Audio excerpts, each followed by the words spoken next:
어제 이 김현숙 임페리얼 승급식 보셨죠? 예, 전부 자신이 1번이기 때문에 그 자리에 포기만 안 하시면 모두 올라가실 수 있습니다. 근데 거기까지 올라가시려면요, 겸손하셔야 돼요. 겸손이라는 게 무슨 이 아부를 한다거나 그런 게 겸손 아닙니다. 제가 생각하는 겸손은 나무 말을 경청하는 거예요. 경청하는. 다시 말하면 내 생각이 틀릴 수도 있다는 것을 인정하는 겁니다. 그렇지 않으면요, 절대로 성공 못합니다. 어제 김현숙 임페리얼 마스터가 임페리얼이 됐어요. 그분은 여러 번 길거리에 앉았거든요. 그러면 IMF 때문에, IMF 때문에 전부 다 어떻게 뭐가 잘못돼가지고 그렇게 됐어요. 근데 그 김현숙 임페리얼 그 주변에는 그런 분들이 많아. 근데 전부 다 지금 크라운 이상 다 올라가셨어요. 다. 그렇죠? 다 올라가셨어. 왜 그랬을까요? 네, 그게 바로 차원 초월이에요.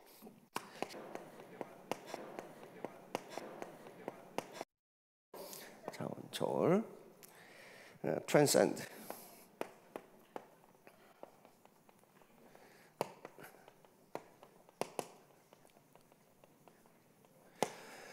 차원을 초월한다는 건데, 이게 뭐냐?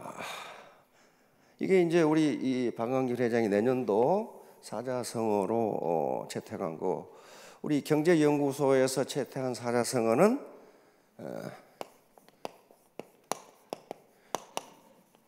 본립도생, 근본이 서면 나아갈 길이 보인다는 겁니다. 나아갈 길이 생긴다는 거예요.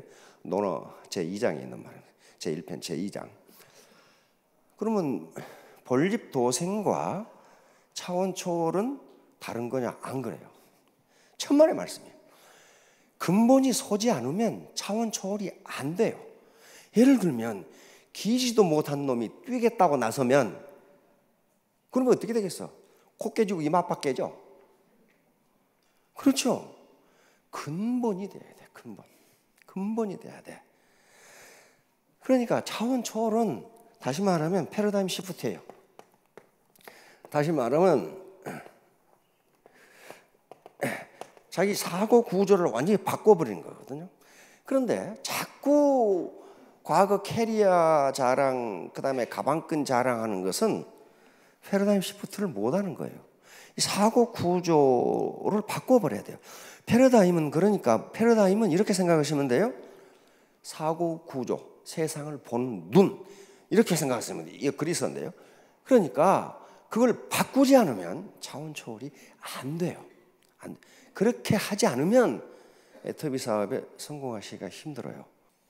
자, 그런데 문제는 이제 어떻게 차원 초월을 할 것이냐 하는 문제야. 이게 중진국 함정이라는 말씀을 많이 들어보셨죠?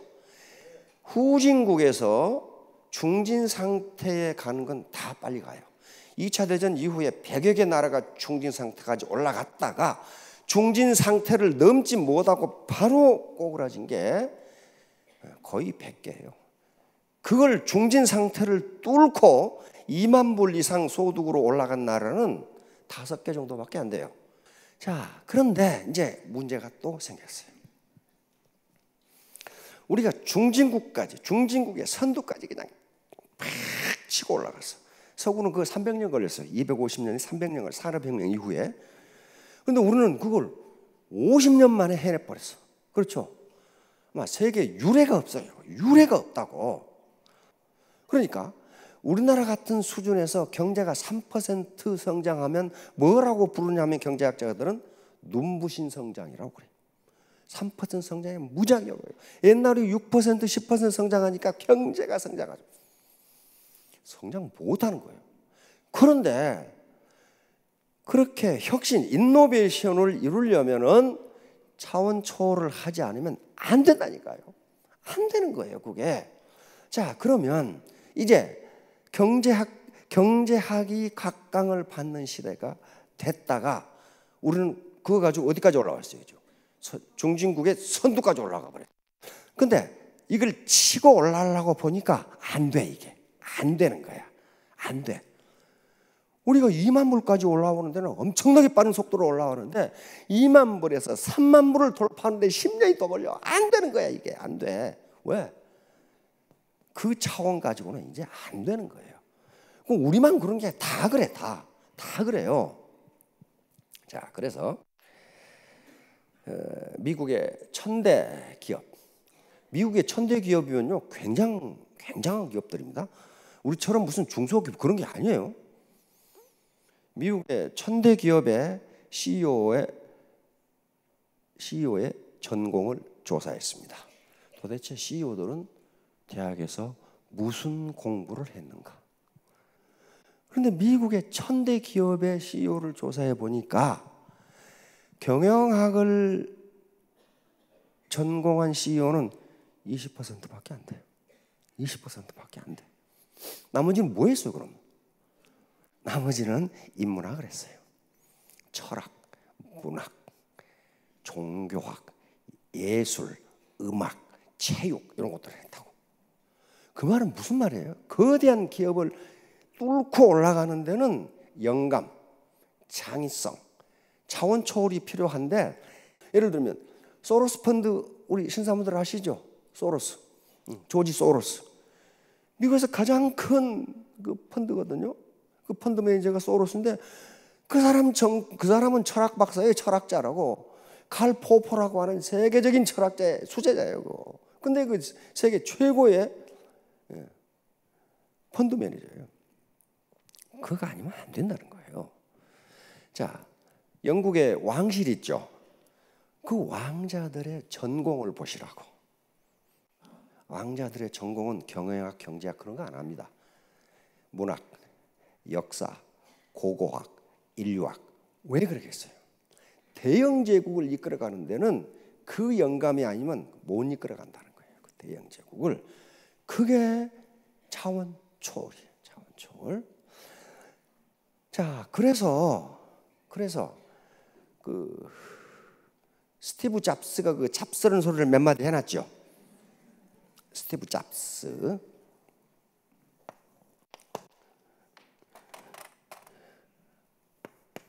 이 사람 학력이 어떻게 돼요? 에? 고졸이죠. 이 사람이 캘리포니아 우에 가면 리드 칼리지라고 있어요. 리드 칼리지. 이거 하나 더 있었네. 리드 칼리지가 있는 이게 리버럴 아츠 칼리지입니다. 미국의 칼리지라고 되어 있는 것은 리버럴 아츠 칼리지라고 이렇게 부르는 칼리지들이 있어요. 이게 한 300~400개 되는데요. 이 리버럴 아츠 칼리지는 그 수준이 아이비리그 대학 버금갑니다. 아이비리그가 거의 같아요, 수준이. 그렇게 아주 엑설런트한 칼리지가 한 300~400개가 있어요. 그 중에 리드 칼리지도 그 하나예요. 우리나라 사람들은 유니버시티만 생각하니까 미국의 칼리지는 우습게 생각하는데 이거 하버드하고 맞먹는 거예요. 이게 아이비리그 대학하고 맞먹어요. 왜냐하면 이 칼리지들은요 뭐 하는 데냐 하면은 거의 대부분 인문학을 합니다. 여기에서 학생당 노벨상이 가장 많이 나와. 이 칼리지에서 가장 많이 나와요. 그런데 이 잡스가 여기를 다녔어. 여기를 다녔는데 잡스 아버지가 누구예요? 양아버지죠? 그럼 훌륭했어요. 이 잡스를 키우고 가르치느라고 살림이 거덜났어. 그걸 나중에 잡스가 알았어. 그래가지고 자퇴를 합니다. 그렇죠? 자퇴를 해. 자퇴를 하는데 학교에서 나오지 않고 자기 친구 방에 있으면서 4년 동안 도강을 해서 그래서 계속 강의를 들은 거야. 그래서 뭐라고 했어요? 애플의 디자인은 어디서 나왔다? 내가 대학 때 공부한 동양철학과 서예에서 나왔다. 이 리드 칼리지에 합격을 하면은 다른 데도 마찬가지입니다.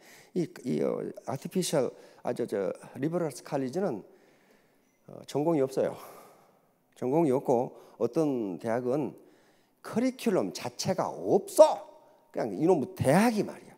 그러니까 우리 지금 박은길 회장이 만들려고 하는 그 학교하고 똑같아. 커리큘럼이 없어. 그럼 뭐 하냐? 네가 하고 싶은 거 하라 이거야. 네가. 그런데 통상 뭘 하냐 하면은 고전 100권 읽기. 그거예요. 100권을 읽으면 졸업한다. 읽지 못하면 졸업을 안 시킨다. 4년 동안 100권 그거 누가 못 읽어? 그 말 같지도 않은 소리. 한번 생각해 봐요. 4년 동안에 100권을 읽으려면 1년에 25권을 읽어야 돼. 그렇죠? 25권을 읽어야 돼요. 1년이 50주니까 2주에 한 권씩 고전을 읽어내서 그걸 글로 써서 발표를 해야 돼. 이 훈련을 하는 거야. 4년 동안에. 여기서 천재가 나오는 거예요. 왜? 차원을 뛰어넘는 생각을 해버려. 그래서 리드 칼리지에 딱 합격을 하면은, 일반적으로 합격을 하면은 합격과 함께 책 선물이야. 이걸 읽고 들어오라. 이걸 읽고 들어오라. 무슨 책일까요? 삼국지? 삼국지도 좋죠. 서양의 문학은 여기서부터 시작했고 이것에 영향을 받지 않는 문학이 없어요. 그래서 서양의 모든 문학은 이 책의 각주에 불과하다. 서양의 모든 철학은 플라톤 철학의 각주에 불과하다. 철학자들이나 문학자들이 그거 맞다. 그거 맞다. 우리의 철학은 플라톤 철학의 각주에 불과하다. 우리의 문학은 그 문학의 아류에 불과하다. 그런 책이 있어요. 그 책을 읽고 오라 이거예요. 그게 2800년 전에 써진 2만 행이 넘는 대서사시, 웅장한 서사시가 있어요. 그게 뭘까요? 호메로스의 일리아스와 오디세이예요. 일리아스와 오디세이. 이걸 읽고 오라. 자, 그래서 결국은 그게 이제 인문학이라고 하는 건데요. 인문학을 하는 목적은 이게 무슨 뭐 대학에 가서 문학 배우고 무슨 뭐 저 철학 배우고 뭐 역사 배우고 그런 게 아니고 원래 인문학은 대학이 생긴 게 아닙니다.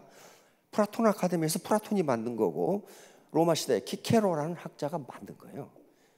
키케로라는 무슨 말이냐면 그런 거예요. 나는 어떻게 살아야 하는가? 인간이니까 나는 어떻게 사는 게 잘 사는 건가? 사람이니까. 두 번째는 어떻게 사는 게 정의롭게 사는 것인가? 다시 말하면 정의란 무엇인가? 정의란 무엇인가? 결국은 뭘 탐구하느냐? 인문학은 진선미입니다. 진선미. 진선미. 미스 코리아 진선미.